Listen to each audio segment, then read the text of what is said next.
Last week we talked. I introduced the first part of the series called "Killing My Old Man," and last week we really talked about just what is the old man. Okay, we gave that a thorough examination, and so after service at some point in the afternoon, I got a text message, and I had several people contact me in various situations, but this one I want to bring to your attention, this just to point out something here. This is an edited version of the text to just keep everything confidential. But he said, your message was amazing today. Now, I actually forgot that part was in there, okay? I just actually forgot that part was in there. He said, but they said, I'm struggling with an X, Y, and Z, fill in the blank, and it's affecting my family. I don't know what to do. The image that I have of myself is not good. You remember us talking about image, self-image, identity? I'm always seeing the negative and experiencing such fear of moving forward. I'm the stagnant character you described. Remember the analogy we used of the fictional character in the books and how you have a dynamic character arc, and that's the one you really gravitate to, but the ones that are stagnant, you sort of push to the side. I'm the stagnant character you described, afraid to move forward, to go outside my comfort zone. I hate this about me, but I'm unsure how to change. I watch as you have grown in your faith while I've fallen backwards. Please pray for me. So I want to do more than pray, although I am doing that. I want to help, and this series hopefully will give some direction in that. And so this series has 3 parts. Number 1, we did last week. That's recognizing the problem. And this was called the old me. Today, we're going to talk about the death of me. And this is the second phase of that, is what I call to create a disruptive event. Okay? To affect change, we have to have something that disrupts our normal flow of things, the way we always are, the way that we do things. We have to have some kind of disruptive event. And then next week, we're going to recreate our identity through Messiah Yeshua. Okay? So, and I have to say, I need you guys to pay attention. I need you to hone in today because today's message is very critical. We're all on a different spectrum. I don't want you to know that I know that. And so we all have different places that we are in our journey. And some people are further along than others. Some people are just on a different wavelength or whatever. Some people are really on a different wavelength. But anyway, that's another, I'm just joking. Some of you guys get my humor, some of you don't. That's okay. But, you know, some of this is going to speak as if, what are you saying, Darren? I don't know God at all. Some of you, there are some people that need to hear this, but some of you, most of us, it's more nuanced than that. It's, I need a kickstart, a restart. I need some juice. I need some fuel going into this, okay? So that's the main thing. And I want you to realize that we have different spectrum that we're going to be dealing with. And so let's review what we talked about last week in a nutshell and review the problem. So the problem is many of us have come to faith in God through Yeshua, but we still have our old identity and mindset. We may have added Yeshua to our identity, but we may have never really surrendered our identity to him. Thus, our old man is still in control, and our new man lies dormant. Big buzzword, and pun intended, around here in the South especially, is cicadas, right? But they've been lying dormant for years, right? There's I think a 17, 18-year cycle one, and then there's a 13-year cycle one, and they've converged. And I think it's 2089 that we're going to have 5 different groups that are going to converge, and so we have an estimated 1 trillion cicadas that are emerging right now, and then in 2089 it's going to be over 50 million cicadas. 50 trillion cicadas. Okay, and so Get your bug out bags ready. No, I'm just joking. Yeah, dad jokes. Sorry, dad jokes. But my point in saying that is that these guys lay dormant. And you never really think of them, you never see them until they start emerging from the ground. They're underground most of their life. And then all of a sudden, you see them come to life. Well, that's a lot of times what's happening within us. We have this underlying dormant self that we need to kickstart and make come to life. And that's our goal here, okay? And so we actually have an old man and a new man. We have these two almost people within us that are battling, that are wrestling within us. And we would call these the flesh, and we call the spirit. But we're going to call them the old man and the new man. Blake, can you hit that first slide? This is going to have you guys... Blake, can you hit that first slide? Nope, sorry, the picture. So many of you guys may recognize, the picture. The photo, the image. There you go. You may recognize these guys, and I'm going to say guys because we have, really, it's one person, right? If you've read The Lord of the Rings, if you watched The Lord of the Rings, who is this? Or Gollum, right? Good, both answers here. So you have this character wrestling with his identity. You have the Smeagol, this more on the guy on the left. He's the I want to be amiable. I want to do what's right. I want to do the right thing. And then you have the Gollum that's really trying to take control on the right, and he wants to just destroy and do evil, and he's very narcissistic and all that kind of stuff. And so, like Smeagol and Gollum, we have within us these two personalities at war with one another. And ultimately, one of these personalities has to win. Okay? They can't all continue to fight together and work, be a dual system like actually what happens throughout Lord of the Rings with Gollum.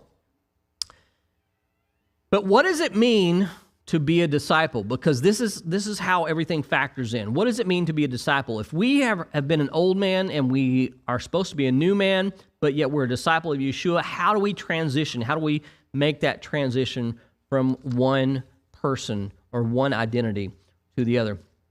Many of you guys know that I wrote a book several years ago called The 4 Responsibilities of a Disciple. And the first responsibility in those 4 responsibilities is, anybody know? I don't know if anybody... Dedication or devotion. Very good. Thank you. Got a student right there. Of course, the Timmers are always going to be the first on everything. They're going to I know that. They've been studying. So that's great. So devotion and forsaking all other people, all other things for your rabbi. Okay? And so this is really where it begins. We have to decide if we're willing to forsake everything for Yeshua. Abraham Cohen, some of you guys have read the book Every Man's Talmud. It's a synopsis, sort of summary of the major themes of the Talmud. He says this. He says, the greatest dignity was attached to the profession of a teacher, and he was held in the highest esteem.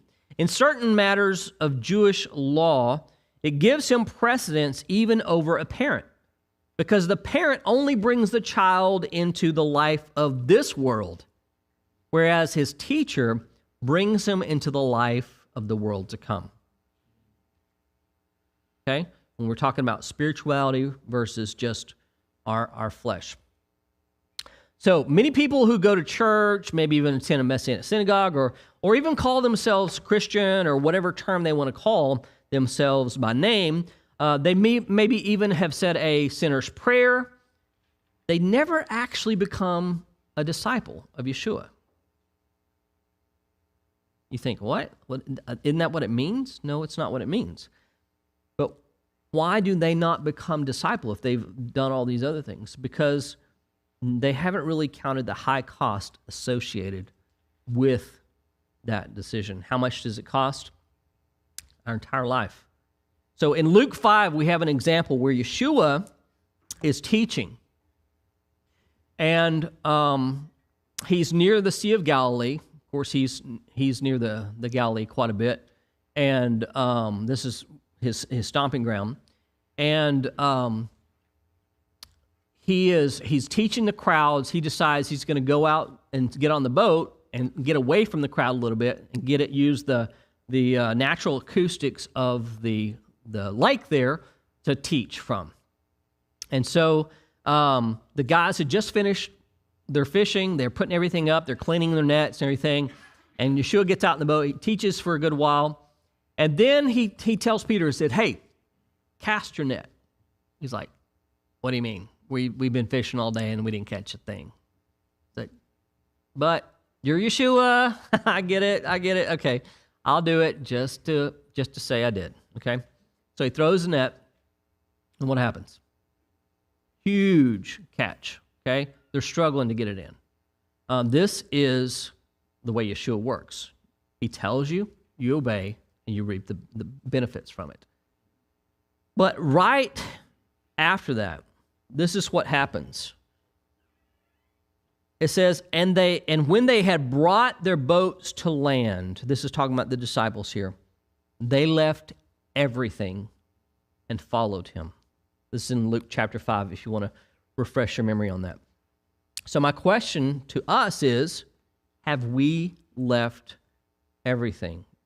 Boaz is about to embark on a journey and leave everything that he knows. I mean, this is akin to when we moved to Georgia. We left everything that we knew, every person, everything. We barely knew, Rabbi Damien and Kelly, and we knew the Turners who were hours away. That's it, okay? And that was difficult. Boaz is going to be on a further away journey. He's got a few contacts of people he's going to get to know. But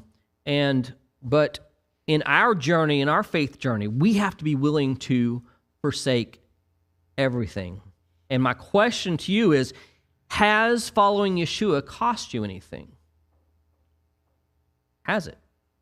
Because if it hasn't, you might want to reconsider how committed you are and what kind of transformation has taken place in your life. There was a time when I'm talking about John the Immerser, when his disciples, they saw Yeshua's disciples immersing a bunch of people, and they're like, we've been immersing for a long time, and these other guys are coming along, and they're immersing people now. What's the deal? Copycat. So they get up in arms, and they tell John, they say, hey, this guy is over here doing what we're doing, and so his disciples have one response. Their response is, I'm jealous.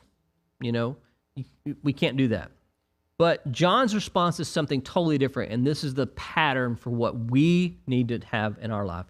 He said the famous line, he said, he, talking about Yeshua, must increase, but I must decrease. But what does this mean? We all, inside, for some reason, we have this flesh, and it's going and going and going. We have this internal desire, a lot of us. I want, I need, I, have you ever listened to yourself talk? And how many times your sentences start with the word I? I mean, they do that in projects and stuff like that in class and speech classes and different things.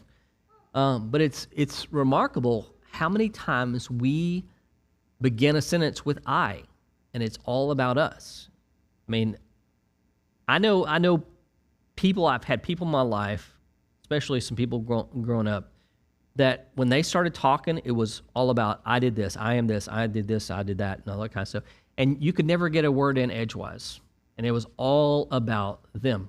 Is that somebody that you normally gravitate to and want to hang out with? No.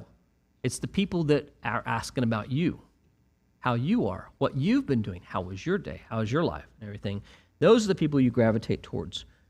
And so when we have this I mentality, it drives us in the opposite direction of where we're supposed to be headed. We are supposed to be imitating Messiah.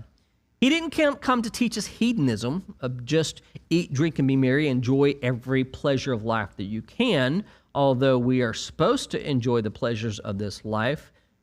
He enjoyed the pleasures of this life, and as a matter of fact, he was accused of being hedonistic because people didn't understand. But his mission and his example was to lay down his life so that he could receive it anew. John 10:17 says, "For this reason the Father loves me, because I lay down my life that I may take it up anew."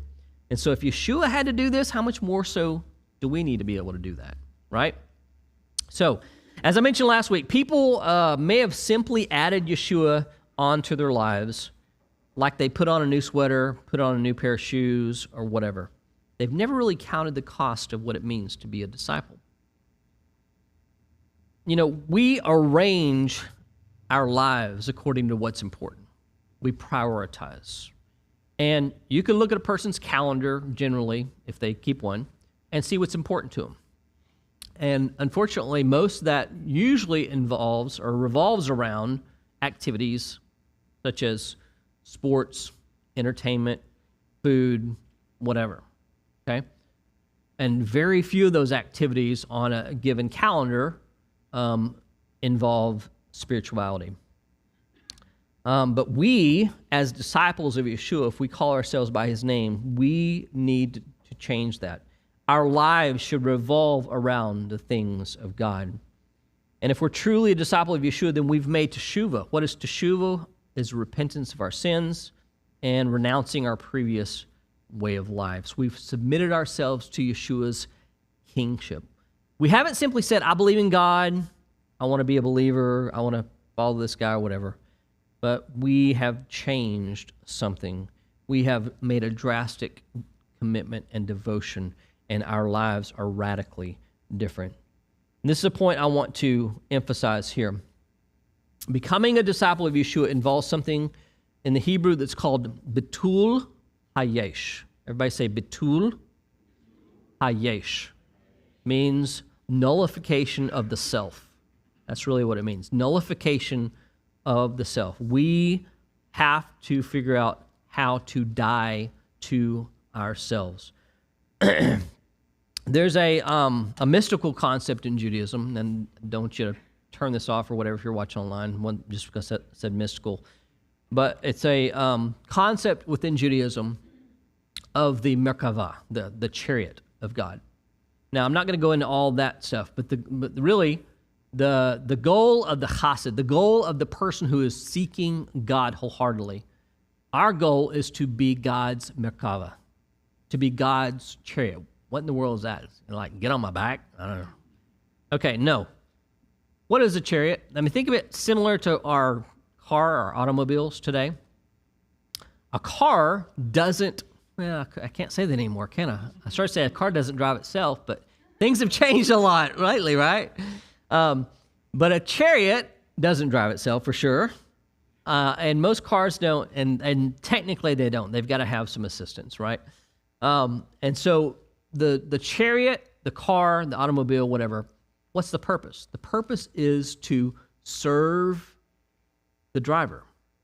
It's to take the driver where the driver needs to go. It's to do the will of the driver. And so the goal of one who is following the Lord is really to be that, is to be a chariot, is to be someone whose will is nullified before the Lord so that his will can be imposed on ours. And he can do in us and through us anything that he needs to without our will bumping into his. Okay? But that's the hard part. That's the challenge. There's a article I want to read a little excerpt from on this concept from Or Sameach. It's a great teaching resource, a website that I get a lot of teaching resources from. But anyway, this is a Rabbi Moshe Newman. He says, Rabbi Shimon ben Lakish said, "The teachings of the Torah are not established within a person unless he kills himself for the Torah." What do I mean by that? So this, I searched for this article. I didn't know that they had an article like this. I'd known this teaching for a long time, trying to find out where I could find a succinct summation of it. But basically, there's a passage in the book of Numbers that says, these are the laws of a man who dies in his tent. Okay? This is the law of the man who dies in his tent. And we just take it at face value and we say, yeah, go on. Okay? But the Jewish way is, let's dig a little deeper. So this is what this is all about. Rabbi Shimon ben Lakish bases this teaching on a verse that seems to call out, explain me. The Torah states, this is the law, or this is the Torah. It uses the word Torah. If a man dies in a tent, and his phrasing is just a little bit different too. The same Hebrew words, but we can phrase it in our translation a little bit different. This is the Torah, colon. If a man dies in a tent, anyone entering the tent and anything in the tent shall be ritually impure for 7 days. Why in the world is the Torah mentioned in this verse? As Rashi explains in the Talmud, commentary on the Talmud, he says, where do we find that a person should die in the tents of Torah? And why should it be that a person needs to kill himself over Torah in order for the Torah's teachings to be established within him? What's up with that? Reish Lakish's teaching is cited as halakha, basically like Jewish law, by the Rambam, who Maimonides, you've heard that name as well, in his Mishnah Torah, his famous work on the Torah. The Rambam writes, the words of Torah will not be permanently acquired by a person who applies himself feebly to attain them, and not by those who study amid pleasure and in abundance of food and drink. Rather, one must give up his life for them, constantly straining his body to the point of discomfort without granting sleep to his eyes or slumber to his eyelids. The Rambam continues writing, our sages alluded to this concept. This is the Torah, should a man die in a tent, meaning that the Torah cannot be permanently acquired except by a person who gives up his life in the tents of wisdom. In this room, there's a lot of people that have specialties of different things, okay? I can go around the room and pick out people that know a lot of stuff, and you have specialized in such. I mean, I just happen to look at Karen and others that, you have this physical therapy and different things, right? You had to go to school for that. For years and years and years, you had to intern. There's doctors, there's lawyers, there are different things. You invest your life into this knowledge, into this life. Becomes a new life for you. You invest in learning them. Look at Raj over there, mechanic, and I'm mechanically declined, I tell people. Hey, I got some good news for you. I changed the regulator on my window the other day by myself. And the best three parts about it is, one, I didn't kill myself. Two, I had no leftover parts. And three, it actually works. So we're doing good. Yeah, go ahead. But you have people that have invested. They have invested in becoming something. And being a person who now they can do X. They can be in a situation and they are comfortable in that situation. Like, I was talking about the whole deal with Roger. I'm not comfortable getting into the nitty-gritty of the things that he gets into. It's way above my pay grade. But the people that have invested in those things, it's just swimming in their natural habitat. Dr. Briona's getting inside people's heads. That's deep. So, yeah. But the point is, the things that are important to us, the things that we want to use for a lifetime, we have to invest in. We have to make the time, create the priority, make the investment to become that person. How much more so should we die to ourselves and our own lives to become a disciple of Yeshua and make that investment? Because becoming a disciple means killing my old man. Last week we talked about how before we came to Yeshua, we were dead. We were walking corpses. Well, this week we're discussing what it means to kill that corpse so that it can be resurrected with new life. But how do you kill a corpse? I mean, this thing is getting more like the zombie apocalypse as we go, because the corpse of our old man continues to kick and scream and fight its way out of the grave. So we have to do something about it. Here are some passages that we need to look at. Colossians 2:11 through 14. And I meant to apologize ahead of time if this goes a little over, because I have a lot to say today that's important. Colossians 2:11 through 14. In him also you were circumcised with a circumcision made without hands, by putting off the body of the flesh, by the circumcision of Christ, having been buried with him in baptism. I had Blake put up these slides here so you can see the passages I was reading. The emphasis, we have underlined, having been buried with him in baptism, or we would say immersion, in which you were also raised with him through faith in the powerful working of God who raised him from the dead. And you who were dead in your trespasses and uncircumcision of your flesh, God made alive together with him, having forgiven us all our trespasses by canceling the record of debt that stood against us. So, Romans 6:3 and 4. We are buried with him in baptism. This is a concept that repeats over and over through Paul's writings. It says, do you not know that all of us who have been baptized into Messiah Yeshua were baptized into his death? We were buried, therefore, with him by baptism into death, in order that just as the Messiah was raised from the dead by the glory of the Father, we too might walk in newness of life. And so in these two passages, we have this connection between immersion, baptism, and the resurrection to new life. A mikvah, that's the Hebrew phrase for the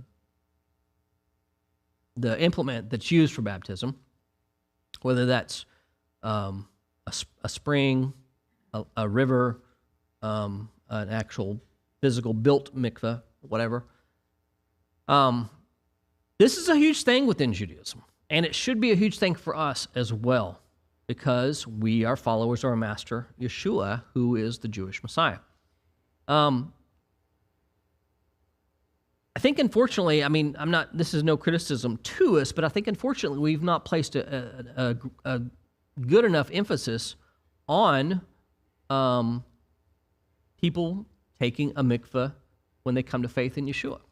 I mean, we don't deal a whole lot with that here. We generally, people come in and they're already a disciple, and we're bringing them to a deeper walk or whatever. But there's some times that we need to do that. And some of us in this room, we may need to evaluate and say, hey, guess what? I need to do that. I've never done that. I've never really made that public confession. I've never, and my life is different. I've now completely devoted my life to Yeshua, and I want to make that public, and I want to make that change in my life. I want to make a radical declaration and change. And so the Didache, some of you guys are familiar with the Didache, an early work purported to be by the apostles to the Gentile disciples coming into the faith. It takes it seriously. It says, before the immersion, before the baptism, let the one being baptized fast. And the one, I'm sorry, I read that wrong. Let the one who is overseeing the baptism fast, and then let the one being baptized or immersed fast, and whoever else can. It's a community effort. It's not just a person doing something. This is a huge different mindset, okay? But you shall order the one who is immersed to fast 1 or 2 days before. And so this is a preparation. It's a spiritual preparation. It's not something that, I've raised my hand in a class and I've come down or whatever and then get baptized, and then 20 years of my life go by and I think, hey, yeah, I did that. Yeah, I'm good.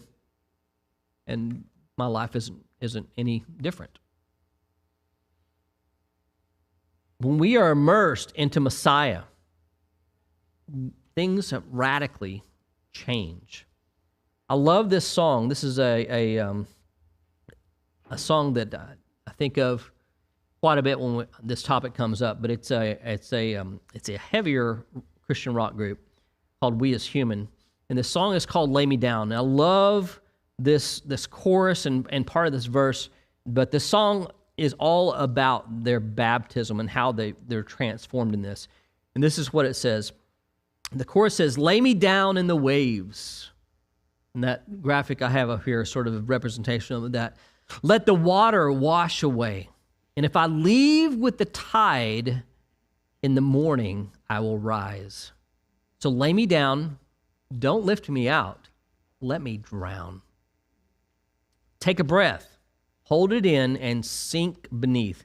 Feel the eyes of the living watching me." This is the witnesses. "Lay me down in the water. Leave the past behind.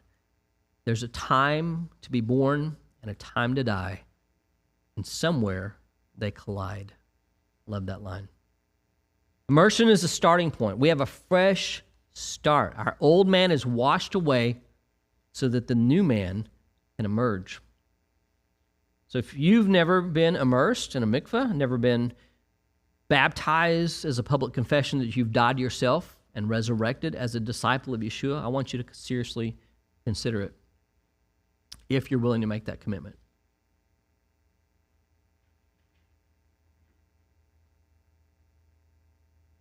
There's a devotion we did a few days ago. If you're counting the Omer, and some of you guys are using the Chabad Omer Counter app, I love this devotion from a few days ago that really corresponds along with this. It says, "Nothing can hold you back. Not your childhood, not the history of a lifetime, not even the very last moment before now. In a moment, you can abandon your past. And once abandoned, you can redefine it. If the past was a ring of futility, let it become a wheel of yearning that drives you forward. If the past was a brick wall, let it become a dam to unleash your power. The very first step of change is so powerful, the boundaries of time fall aside. In one bittersweet moment, the sting of the past is dissolved, and it's honey salvaged." As we read last week, Paul wrote about the struggle of his old man. Romans 7, verses 18 through 20 says, For I know that nothing good dwells in me, that is, in my flesh. For I have the desire to do what is right, but not the ability to carry it out. For I do not do the good I want, but the evil I do not want is what I keep on doing. Now, if I do what I do not want, it is no longer I who do it, but sin that dwells within me. So we went over that last week, and that is really very difficult to even read because of all the do's and do not and wants and all that kind of stuff in there. But you get the idea. There's a struggle. There's a power struggle within him. And so what's the solution? Well, if we read to the next chapter, chapter 8, he alludes back to something he's already said, but if we haven't read the full passage, we miss it. In chapter 8, he says, But if Messiah is in you, although the body is dead because of sin, the spirit is life because of righteousness. If the spirit of him who raised Yeshua from the dead dwells in you, he who raised Messiah Yeshua from the dead will also give life to your mortal bodies through his spirit who dwells in you. So Paul's difficult to understand, as we found out from Peter in I believe is it 1st or 2nd Peter, anyway, chapter 3. He's difficult to understand for many reasons, but in this particular case, many people misunderstand him because they don't read the full context. You know, we just pick out passages and choose them here, and then we create our own story. But we need to read several passages, several chapters at a time at least, if not the whole book, to understand this, because he's already told us what the solution is in the previous chapter, in chapter 6. He says, What shall we say then? Are we to continue in sin that grace may abound? By no means. How can we who died to sin still live in it? Do you not know that all of us who have been baptized, immersed into Messiah Yeshua, were immersed into his death? We were buried therefore with him by baptism into death, in order that just as Messiah was raised from the dead by the glory of the Father, we too might walk in newness of life. For if we've been united with him in a death like his, we shall certainly be united with him in a resurrection like this. We know that our old self, insert old man here, was crucified with him in order that the body of sin might be brought to nothing, so that we would no longer be enslaved to sin. For one who has died has been set free from sin. Now, if we have died with Messiah, we believe that we will also live with him. We know that Messiah, this is a long passage, but I want you to get this. We know that Messiah, being raised from the dead, will never die again. Death no longer has dominion over him. How many would like that? Death having no dominion over you, right? For the death he died to sin once for all. But the life he lives to God. So you also must consider yourselves dead to sin and alive to God through Messiah Yeshua. And here's the summation right here. Let not sin therefore reign in your mortal body to make you obey its passions. Do not present your members to sin as instruments for unrighteousness, but present yourselves to God as those who have been brought from death to life, and your members to God as instruments for righteousness. And here's the key verse: for sin will have no dominion over you. So, most people who are immersed in Yeshua don't realize the implications. Our immersion in Yeshua means dying to ourselves so that he might live in and through us.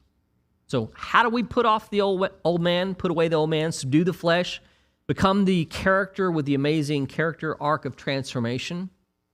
How do we truly live? It's actually quite simple. We first have to die. And if we haven't died, the old man, the old me, the old you still controls us and all of our choices, harbors all of our fears, all of our doubts, and prevents us from ever experiencing the new life that Yeshua came to give us. So what does that new life, that new man look like? That's what we'll discuss next week. Shabbat Shalom. Please visit our website, shalommacon.org, to learn more about us, join our live services, access other teachings, sign up for our newsletter, join our private network that will connect you with our greater community from around the world, or contribute to the work of Shalom Macon. Thank you for watching, and we look forward to connecting with you.